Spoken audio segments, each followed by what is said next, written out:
नमस्कार दोस्तों, एक बार फिर स्वागत है हमारे YouTube channel AA YY study point पर। आज हम बात करेंगे 10th क्लास का 8th चैप्टर जो है त्रिकोणमिति, उसके परिचय के बारे में आज हम बताएंगे। तो त्रिकोणमिति क्या है? तो जो त्रिकोणमिति है गणित की वह शाखा है जो कि समकोण त्रिभुजों के अध्याय से संबंधित है। त्रिकोणमिति मुख्यतः समकोण त्रिभुज के भुजाओं और कोणों के मध्य सह संबंध के अध्ययन से संबंधित है। जैसे अगर कोई त्रिभुज है, उस त्रिभुज में अगर कोई सा भी त्रिभुज है, ये मान लीजिए कोई त्रिभुज है, ये त्रिभुज है आपका, ओके, जस्ट अ सेकेंड, ये त्रिभुज है आपका। तो ऐसा त्रिभुज जिसका एक कोण क्या हो, जिसका एक कोण हो 90 डिग्री, उस त्रिभुज को हम समकोण त्रिभुज कहते हैं। ठीक, अगर इस त्रिभुज का मान लो ये वाला कोण अगर 90 डिग्री है, इसमें ये वाला 90 डिग्री है, तो ये भी समकोण कहलाएगा। ठीक है, समकोण त्रिभुज में जहाँ पर समकोण बनता है उसके बिल्कुल सामने वाली भुजा, कोण के सामने वाली भुजा जो कि सबसे बड़ी भुजा होती है त्रिभुज की, उसको हम कर्ण कहते हैं, इंग्लिश में हाइपोटेनियस कहते हैं।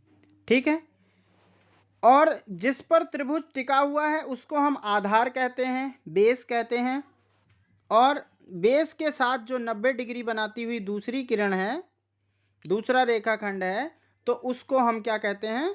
लंब कहते हैं। ठीक है, अब इसी में हम एक बात समझते हैं। अगर ये त्रिभुज हमारा कुछ इस प्रकार हो जाता, जैसे एक त्रिभुज हमने बनाया है, जस्ट अ सेकेंड, एक त्रिभुज हमने बनाया है इस टाइप से, इसका नाम है A, B एंड C। यहाँ पर जो है ना C पर 90 डिग्री बन रहा है। एक त्रिभुज हमने ये बना लिया है, A, B और C, यहाँ पर 90 डिग्री बन रहा है B पर।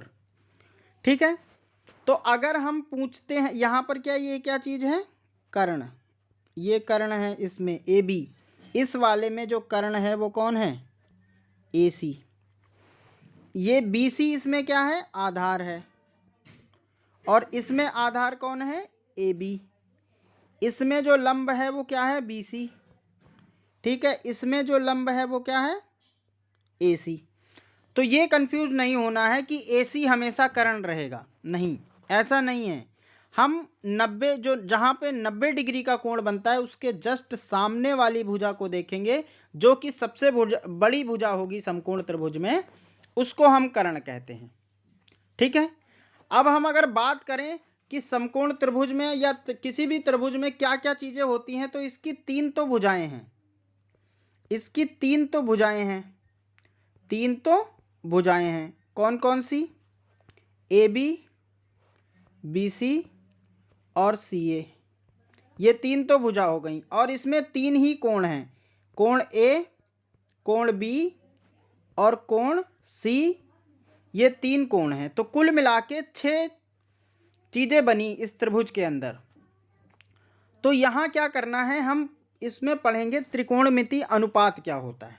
ठीक है, त्रिकोणमिति अनुपात को पढ़ने के लिए हमें क्या करना है, थोड़ा सा इसके बारे में जानते हैं। ठीक है, थोड़ा सा हम इसके बारे में जानते हैं, त्रिकोणमिति अनुपात के बारे में बताते हैं आपको। देखिए, किसी समकोण त्रिभुज के न्यून कोण के त्रिकोणमिति अनुपात त्रिभुज के कोणों और भुजाओं की लंबाई के बीच में संबंध व्यक्त करता है। क्योंकि त्रिभुज में क्या होते हैं? एक तो कोण होता है और एक क्या होती हैं? भुजाएं होती हैं। एक होती हैं, क्या होती हैं? भुजाएं। क्या होती हैं? भुजाएं। ठीक है, भुजाएं होती हैं। तो अब 3 कोण हैं और 3 भुजाएं हैं, इनमें हमें जो संबंध, रिलेशन बताने वाली चीज़ें हैं उससे हम अनुपात निकालते हैं, तो इसमें तुमको याद ये रखना है कि सबसे पहले 6 जो अनुपात हैं उनको याद रखना है। क्या? साइन थीटा, एक तो साइन होता है, ठीक। अगर हम इसमें कोण लगा देंगे तो ए बी सी डी या थीटा अल्फा बीटा कुछ भी लगा दें। एक होता है साइन, एक होता है कॉस, ठीक। अगर पूरा नाम देखें तो इसका होता है साइन और इसका होता है कोसाइन, ठीक। और अगला होता है टेंजेंट, टेन को हम टेंजेंट बोलते हैं। इसी तरह से अगर हम देखें तो जो साइन था उसके हम अपोजिट वाले को हम कहते हैं कोसेंट, ठीक है। कोसाइन वाले को हम क्या बोलते हैं? सेकेंट, ठीक है। और टेंजेंट के अपोजिट वाले को हम बोलते हैं कोटेंजेंट, कोटेंजेंट, ठीक है। ये दूसरे जो ये दोनों जो आपस में हैं ये एक दूसरे के अपोजिट क्या नाम अनुपात होते हैं, अपोजिट अनुपात हैं, ठीक है। अलग ये दोनों क्या हैं? एक दूसरे के अपोजिट क्या हैं? रेशियो बनाते हैं। तो इनके क्या हैं? अलग अलग हमारे फॉर्मूले बनते हैं, अलग अलग सूत्र बनते हैं। तो उसके लिए हम एक ट्राइंगल में अगर देखें, एक हम ट्राइंगल लेते हैं देखिए ये हमारा एक ट्राइंगल हो गया, त्रिभुज हो गया, जिसकी ए बी और सी ये हमारे पॉइंट हो गए, शीर्ष हो गए इस त्रिभुज के। और 90 किस पे बन रहा है? बी पर, ठीक है। तो यहाँ जो सी ए है वो क्या है? सी ए हमारा कर्ण है, ठीक। ए बी हमारा लंब है, ठीक। कर्ण मतलब हाइपोटेनियस, लंब मतलब परपेंडिकुलर, और हमारा जो बेस है वो क्या है? बी सी हमारा बेस है, ठीक। जिसको हम क्या कहते हैं? आधार है, आधार हो गया। अब हम बात करते हैं इसमें क्या क्या रिलेशन है। अगर हम सपोज करें यहाँ पर हमारा कोण बन रहा है थीटा, ठीक। अगर हम यहाँ, क्योंकि हमारे जो त्रिकोणमितीय अनुपात हैं वो 6 प्रकार से बनते हैं। एक तो साइन हो गया, ठीक। दूसरा कॉस हो गया, ठीक है। तीसरा टैन हो गया, सही है। इसी तरह से साइन के बाद कॉसेक हो गया, कॉस के बाद सेक हो गया, और सेक के बाद टैन के बाद क्या हो गया? कॉट हो गया हमारा, ठीक। इन सब में हमें क्या करना है? थीटा लगा लेते हैं, एंगल है sine theta, cos theta, tan theta, cosec theta, sec theta और कॉट थीटा। अब अगर हम सपोज करें कर्ण को हम हाइपोटेनियस एच कह देते हैं, ठीक। लंब को हम एल कह देते हैं और आधार को हम ए कह दें, ठीक है। लंब को हम परपेंडिकुलर भी बोल सकते हैं, लेकिन अगर इसकी भाषा में देखें, ठीक। कर्ण को हम के भी कह सकते हैं, एच कह लो, चाहे कर्ण के फॉर कर्ण भी कह सकते हैं, ठीक। तो इसमें एक ट्रिक याद रखनी है तुमको, इन तीन के लिए फिर इन तीन के लिए। तो इसमें याद रखना है एल ए एल बटे के ए, ये हो गया लाल बटे कक्का, ठीक। तो इसमें साइन का होता है आपका लंब बटे कर्ण अनुपात, कॉस का होता है आधार बटे कर्ण, और टैन का होता है लंब बटे आधार। इसी तरह से इसके जो अपोजिट बनेंगे, इसके जो उल्टे होंगे, साइन का क्या है? कॉसेक, जो होता है कर्ण बटे लंब, और सेक होगा हमारा कर्ण बटे आधार, और कॉट होगा हमारा आधार बटे लंब, ठीक है। इसको समझ लीजिए, क्योंकि इन्हीं फॉर्मूलों से हम आगे क्वेश्चन करेंगे और बहुत ही इम्पोर्टेंट हैं ये। अगर आप बेसिक इसका समझ रहे हैं, अगर इसको बिल्कुल स्टार्टिंग पॉइंट से अगर त्रिकोणमिति को समझना चाहते हैं तो ये आपका बेस है। ठीक है, अब इसके याद करने के बाद आपको क्या करना है, एक चीज़ और यहाँ देखनी है। जैसे कर्ण हमेशा क्या करेगा, क्या रहेगा, सबसे बड़ा रहेगा।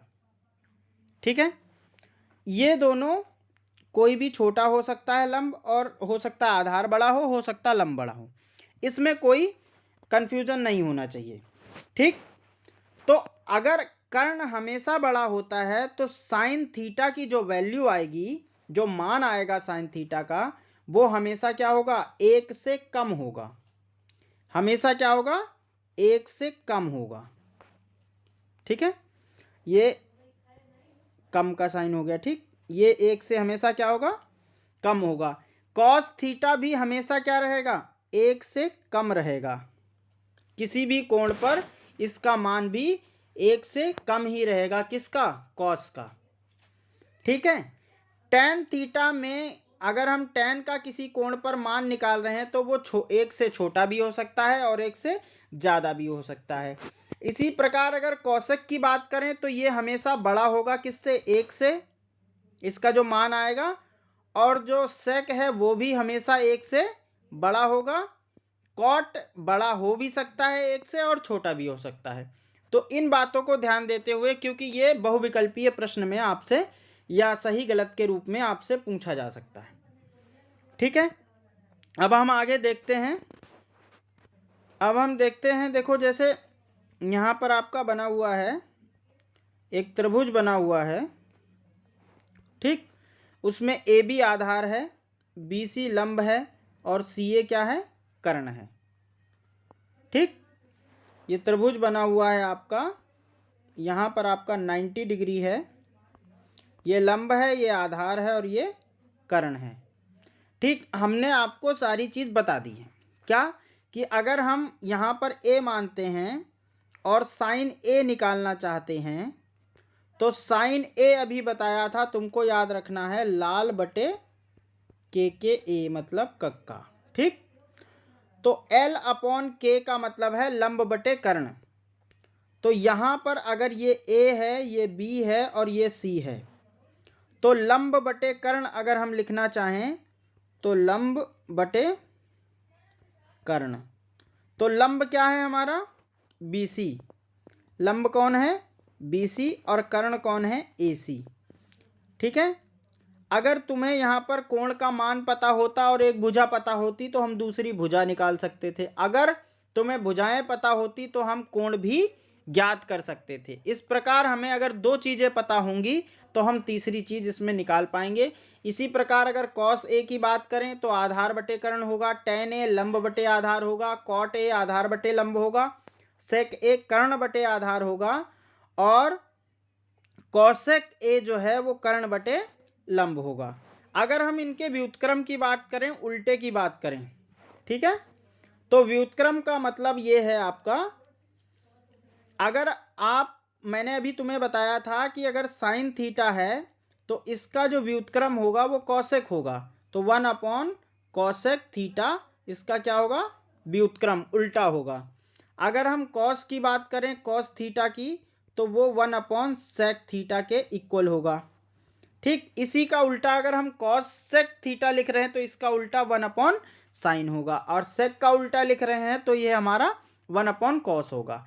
ऐसे ही टेन जो है, टेन का अपोजिट क्या हो जाएगा आपका, टेन का अपोजिट हो जाएगा 1 अपॉन कॉट। ओके, अब हम इनमें आनुपातिक संबंध भी होता है, इन 6 जो हमारे ट्रिग्नोमेट्रिक जो रेशियो हैं इसमें आनुपातिक संबंध भी होता है, इसके बारे में देख लेते हैं जरा।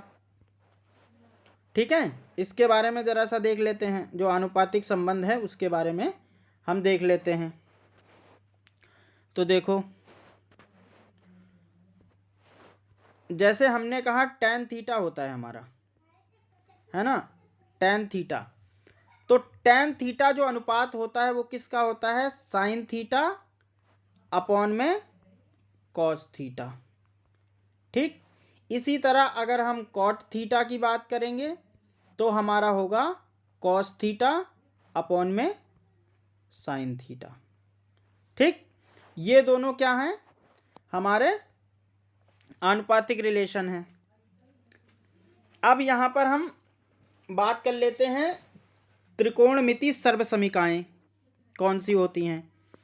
इसमें हमारी त्रिकोणमिति सर्वसमीकाएं हैं जो मेन हैं आपकी, उनके बारे में बात करते हैं। जैसे एक होती है सबसे ही इम्पोर्टेंट है sine square theta plus cos square theta equal to 1। यहाँ से आप क्या कर सकते हो, अगर साइन स्क्वायर की अगर वैल्यू आपको निकालनी है साइन स्क्वायर थीटा की, तो आप इस कॉस का पक्षांतर करके इधर ले जाइए तो 1 माइनस कॉस स्क्वायर थीटा हो जाएगी। ठीक है, इसी तरह अगर आप कॉस स्क्वायर थीटा की वैल्यू चाहते हैं, मान चाहते हैं, तो इसका पक्षांतर करके आप इधर ले जाइए तो 1 माइनस साइन स्क्वायर थीटा। तो इस आइडेंटिटी से हमारे दो फॉर्मूले और जनरेट हुए। ठीक है, इसी तरह से अगला होता है आपका tan और sec के बीच रिलेशन। तो 1 plus tan square theta is equal to होता है sec स्क्वायर थीटा। यहाँ से भी आप क्या कर सकते हो, इस tan को उठा के अगर उधर ले जाओ पक्षांतर करके, तो 1 is equal to sec square theta minus tan square theta. ठीक है, इसी तरह से हम क्या कर सकते हैं, एक और आइडेंटिटी है जो कॉट और कॉसेक के बीच में रिलेशन है, उसको देखते हैं। कॉट और कॉसेक के बीच में जो रिलेशन है हम उसको देखते हैं। तो ये आपका होता है 1 plus cot square theta is equal to cosec square theta. ठीक, इससे भी हमारा बन जाएगा 1 equal to cosec square theta minus cot square theta. ठीक है, तो ये हमारी क्या हो गई, त्रिकोणमिति सर्वसमीकाएं, जिनके माध्यम से हम प्रश्नों को हल कर सकेंगे। ठीक है, यहाँ हम बात करेंगे कि हम जैसे कुछ वैल्यूज़ होती हैं, मान होते हैं, कुछ विशिष्ट कोणों के त्रिकोणमिति जो अनुपात हैं उनके कोणों के मान हम ज्ञात करेंगे, कैसे होगा उसके बारे में बात करते हैं। ये हमारे जो कोण हैं वो स्टार्ट होते हैं 0 डिग्री, 30 डिग्री, 45 डिग्री, ठीक है, 45 डिग्री, 60 डिग्री एंड 90 डिग्री। ठीक है, इनके हम मान याद करेंगे जो हमारे क्वेश्चंस में काम आएंगे। तो सपोज दैट हमने साइन ए की वैल्यू निकालनी है अलग अलग कोणों पर, तो हम क्या करते हैं, सबसे पहले 0, 1, 2, 3, 4 तक लिख देते हैं। उसके बाद इन सबको 4 से डिवाइड कर देते हैं, 4 से भाग कर देते हैं, 4 से भाग करिए। उसके बाद इन सब पर अंडर रूट चढ़ा दीजिए। ठीक है, इन सब का स्क्वायर रूट फाइंड कर लो, है ना, वर्गमूल निकालो इनका। तो 0 का तो 0 रहेगा, 1/2 इसमें से 1/2 हो गया। ठीक, इसका 1/2 हो गया, और इसमें 2 1 जा 2, 2 2 जा 4, तो ये हो जाएगा 1/√2। ठीक है, यहाँ पर आपका 4 का तो 2 हो गया, लेकिन √3 ऊपर, 4 1 जा 4, तो 1 का रूट क्या होता है, 1 होता है। तो इस तरह से जो हमारा आया है ना, साइन 0 पर 0 होता है, साइन 30 पर 1/2, और साइन 45 पर 1/√2, और साइन 60 पर आपका हो गया √3/2, और 90 पर 1। अब हम क्या करें, अगर हमें कॉस का मान याद करना है, तो अगर हमें साइन का इस विधि से निकाल लेते हैं, तो अगली बार हमको क्या करना है, इसको उल्टा करके रखना स्टार्ट करो। जो साइन की 90 पे वैल्यू है वो कॉस की 0 डिग्री पे होगी, जो 30 पर है वो 60 पे होगी। ठीक है, ऐसे देखिए आप, जो 1 था इसको हमने यहाँ रखा, जो 60 पे था वो कॉस के केस में 30 की हो गई, 45 क्योंकि बीच में है तो वो उतनी ही रही, और 30 वाली उसकी 60 वाली हो गई, और कॉस 90 पे 0 था, 0 है क्योंकि साइन 0 0 था। इस तरह से अगर हम इन दोनों वैल्यूओं को डिवाइड कर दें, जब इनको हम डिवाइड करेंगे, एक बात और ध्यान रखना, अगर हम 0 से किसी को डिवाइड करते हैं भाग करते हैं तो उसका जो मान होता है परिभाषित नहीं होता है, इनफाइनाइट आता है। ठीक है, अनंत आता है, वो अपरिभाषित है। ठीक, जब इनको भाग करोगे तो हमारा tan निकल के आ जाएगा। ठीक है, अब हमने आपको बताया था कि साइन जो होता है वो कोसेक का रेसिप्रोकल उल्टा होता है। तो साइन को आप उल्टा करना, इनकी जो वैल्यूज हैं इनको उल्टा करना स्टार्ट कर दो। जैसे 0/0 क्या अपरिभाषित होता है, अगर 1 इसके नीचे लेट करें तो 1/0 क्या होगा, अपरिभाषित होगा। इसी तरह से 1/2 को रेसिप्रोकल करने उल्टा करने पर 2 हो जाएगा। 1/√2 को उल्टा करने पर √2 हो जाएगा।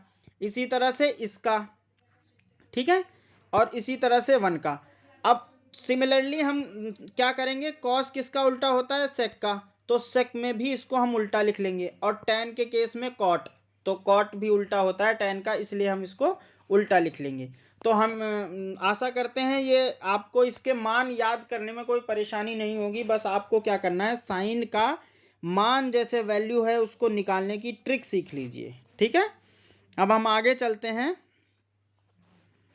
इसमें आगे चलते हैं और देखते हैं कुछ पूरक कोण हैं उनके बारे में बात करते हैं। कुछ पूरक कोण हैं, जैसे अगर साइन 90 माइनस थीटा होगा तो वो अपने कॉस थीटा में बदल जाएगा। कॉस 90 माइनस थीटा होगा वो साइन थीटा में, tan 90 minus theta cot theta में बदल जाएगा, cot 90 minus theta tan theta में बदल जाएगा, और sec 90 minus theta cosec theta में बदल जाएगा। इसी प्रकार cosec 90 minus theta sec theta में बदल जाएगा। और यहाँ पर जो साइन कन्वेंशन है इसका जो माइनस और प्लस की बात आती है, तो आप देखिए ये फर्स्ट चतुर्थांश है, प्रथम चतुर्थांश है, ये दूसरा वाला है, और ये आपका तीसरा चतुर्थांश है, थर्ड, ये फोर्थ है। तो 90 प्लस थीटा अगर होता तो हम यहाँ आते, लेकिन 0 से स्टार्ट किया था हमने, तो 90 माइनस कुछ भी करेंगे तो इसमें रहेगा। इसमें क्या होता है, ऑल प्लस रहते हैं, चाहे वो साइन हो, कॉस हो, टेन हो, इसलिए यहाँ पर चिन्ह में कोई फर्क नहीं आएगा अगर 90 माइनस थीटा अगर हम कर रहे हैं। ठीक है, आगे देखते हैं। ये हमारे कुछ प्रश्न हैं जिनको हम सॉल्व करवाते हैं आपको। देखिए ये दे रखा है आपका कि यदि साइन थीटा, क्या दे रखा है, देखो, यदि sine theta is equal to है किसके बराबर है, कॉस थीटा के, तो थीटा का मान बताओ।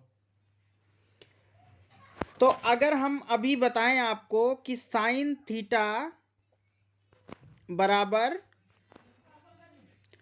अगर मैं इसको ये लिख दें, अगर मैं इसको ये लिख दूं कि साइन 90 माइनस थीटा, ठीक है, क्योंकि साइन 90 माइनस थीटा किसके इक्वल होता है, कॉस थीटा के, तो मैं इस कॉस थीटा की जगह इसकी वैल्यू रख सकता हूं। अभी ऊपर आपने पढ़ा था, ये देखिए यहाँ पर पढ़ा था आपने कि अगर साइन 90 माइनस थीटा है तो हम इसको क्या लिख सकते हैं, कॉस थीटा लिख सकते हैं, नहीं लिख सकते हैं, लिख सकते हैं। इस वजह से कॉस थीटा को हम क्या लिख सकते हैं, 90 माइनस थीटा। तो इसलिए हमने यहाँ पर क्या लिखा है, 90 माइनस थीटा लिख दिया है कॉस थीटा की जगह। अब क्या है, ये साइन से साइन अगर हम कैंसिल आउट कर दें तो ये आपका बचता है 90 minus theta, theta is equal to, इस थीटा को हम पक्षांतर करके जब इधर लाएंगे तो थीटा थीटा 2 थीटा हो गया, 2 थीटा हो गया, इज इक्वल टू कितना, 90, theta is equal to 90 divide by 2, इसका मतलब क्या हो गया, 45 डिग्री। ठीक, आ गया आपका 45 डिग्री, समझ में आ गई बात। तो ये पहला क्वेश्चन इस प्रकार से हमने कर दिया। अब आगे देखो, दूसरा क्वेश्चन देखते हैं हम। दूसरा क्वेश्चन देखते हैं, इसमें है आपका कि tan theta is equal to cot 30 plus theta का मान बताओ। तो इसमें अगर हम इसको tan को अगर हम कॉट के इक्वल लिखना चाहते हैं तो हम इसको ऐसे लिख सकते हैं कॉट 90 माइनस थीटा, क्योंकि वो क्या हो जाता है टेन थीटा, अभी हमने ऊपर पढ़ा है, equal to cot 30 plus theta. ठीक, यहां तक हो गया। तो जब हम इसको बदलेंगे तो देखो यहां से हम इसको बदलते हैं, देखो कॉट से कॉट कैंसिल कर दीजिए, तो यहां से आपका बचेगा 90 minus theta is equal to 30 plus theta, ये 30 है प्लस थीटा। ठीक, तो थीटा को थीटा के पास अगर ले जाएंगे तो कितना हो गया 2 थीटा, और 90 माइनस 30 करेंगे तो कितना हो जाएगा 60। Theta is equal to 60 divide by 2, कितना आ गया 30 डिग्री। ठीक है, इसी तरह से हम इसको कर सकते हैं। और हम अगला क्वेश्चन देखते हैं, ये 4th नंबर का, ये सिमिलरली आप कर सकते हैं, इसको ट्राई करिएगा। ठीक है, देखिए ये इसमें है कॉस ए बराबर है 7/25, तो tan ए और cot ए का मान बताना है। तो सबसे पहला काम हमारा है, हम एक त्रिभुज बना लेते हैं। त्रिभुज बनाने के बाद ये अगर हमने ए माना है कोण, तो कॉस थीटा किसके इक्वल होता है, कॉस ए बराबर होता है किसके, आधार बटे कर्ण के। ठीक, तो आधार ये है तो हमने 7 लिख दिया, क्योंकि ये दे क्या रखा है आपको 7/25, और कर्ण कितना है यहाँ 25। ठीक, तो हम पाइथागोरस प्रमेय लगाएंगे, क्योंकि समकोण त्रिभुज में हम अगर दो भुजाएं पता है और तीसरी भुजा हमको निकालनी है तो हम क्या लगाते हैं, पाइथागोरस प्रमेय लगाते हैं। तो पाइथागोरस प्रमेय में अगर हमें लंब निकालना है, वैसे तो होता है कर्ण का स्क्वायर बराबर लंब का स्क्वायर प्लस आधार का स्क्वायर। ठीक है, ये होता है। तो हम क्या, हमको निकालना है लंब, तो लंब को अगर हम पहले लिखते हैं, लंब का स्क्वायर बराबर हो जाएगा कर्ण का स्क्वायर माइनस आधार का स्क्वायर। ठीक, तो देखो कर्ण है हमारा 25, 25 का स्क्वायर माइनस 7 का स्क्वायर, 25 का स्क्वायर होता है आपका 625। ठीक, माइनस 49, तो जब हम घटाएंगे 15 में से 9 गए 6, और यहाँ पर आपका 11 में से 4 गए 7, 576 बचा आपका। ठीक है, कितना बचा 576। अब 576 किसका होता है 24 का, तो इस हिसाब से हमारा ये कितना आ गया 24। अब अगर हम मान निकालना चाहते हैं tan और cot का, ठीक, अगर हम मान निकालना चाहते हैं किसका, tan और प्लस cot का, तो उसके लिए हम क्या करेंगे, tan थीटा बराबर होता है लंब बटे आधार। लंब कितना है 24, तो 24 हो गया, और आधार है 7 प्लस, इसने कहा कॉट क्या होता है 7 बटे मतलब आधार बटे लंब, तो 7/24। ठीक है, तो इस तरह से हम इसकी 24 की गुणा करें तो आया था आपका 576। एलसीएम लेके हम इसको जोड़ रहे हैं, 7 सती 49। ठीक है, 7 सती 49, और नीचे क्या है आपका 24 और 7 168 हो गया, 24 7 की मल्टीप्लाई करी जब हमने, तो बराबर कितना आ गया 625/168। ठीक, तो इसमें हमारा ये वाला ऑप्शन सही है। ठीक है, ये एक्सरसाइज आपको दे रखी है, इसको आप कर सकते हैं। जो अगर किसी भी प्रश्न में आपको परेशानी आती है तो आप कमेंट करके पूछ सकते हैं, ये सारे क्वेश्चन आपको दे रखे हैं। ठीक है, यहाँ से आप कर सकते हैं, सारे क्वेश्चन इम्पोर्टेंट हैं। ठीक है, ये देखिए ये क्वेश्चन है आपके। ठीक है, इसमें हम ये एक क्वेश्चन आपको कराते हैं। ये क्वेश्चन है, क्वेश्चन नंबर 30। ठीक, 30 नंबर क्वेश्चन को कर लीजिए। इसमें कह रहा है, ये इंपॉर्टेंट है आपके पेपर के पॉइंट ऑफ व्यू से। ये कह रहा है साइन ए माइनस बी बराबर 1/2 है। तो इसका मतलब क्या है, साइन ए माइनस बी 1/2 कब होता है साइन का मान, 1/2 साइन का मान होता है 30 पर। तो यहाँ क्या लिख दो, 1/2 की जगह साइन 30। ठीक है, अब साइन से साइन कैंसिल, तो a माइनस बी कितना आ गया आपका, 30 डिग्री। ठीक, इक्वेशन 1 बना लो, समीकरण नंबर 1 हो गई है। ठीक, अब इसी तरह से कॉस 1/2 कब होता है, तो हम लिखेंगे कॉस a प्लस बी। ठीक, बराबर 1/2 कब होता है, 60 डिग्री पर। तो क्या लिखा जाएगा, कॉस 60। ठीक है, अब कॉस टू कॉस कैंसल, ये आपका आ गया है a प्लस बी बराबर 60 डिग्री। अब ये दूसरी समीकरण आ गई। दोनों समीकरणों को अगर हम जोड़ दें, अगर हम इनको जोड़ते हैं, जोड़ने पर तो b से b जो है कैंसिल हो जाएगा। तो कितना आया, 2a बराबर 60 और 30 90। तो इस प्रकार से आपका a बराबर कितना आ गया, 45 डिग्री। ठीक, a 45 अगर आ गया तो हम समीकरण 2 में a का मान रखेंगे, तो b कितना आ जाएगा आपका, b आ जाएगा आपका 15 डिग्री। तो ये दोनों आपके मान हो गए। ठीक है, ये आपके अभ्यास प्रश्न हैं, इनको आप कर सकते हो, स्क्रीनशॉट लेकर आप कर सकते हैं। सारे प्रश्न आपके इम्पोर्टेंट हैं। ठीक है,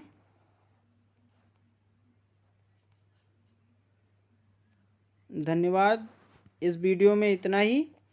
आगे हम कुछ इम्पोर्टेंट क्वेश्चंस लेके आएंगे जो बोर्ड एग्ज़ाम के लिए इम्पोर्टेंट हैं, और उनको हम यहाँ सॉल्व करवाएंगे अपने यूट्यूब चैनल पर। अगर आपको वीडियो अच्छा लगा, कॉन्सेप्ट समझ में आ रहा है, तो हमारे चैनल को सब्सक्राइब करें, वीडियो को लाइक करें और शेयर करें अपने दोस्तों के बीच, जिससे आपके दोस्त भी इसका फ़ायदा उठा सकें।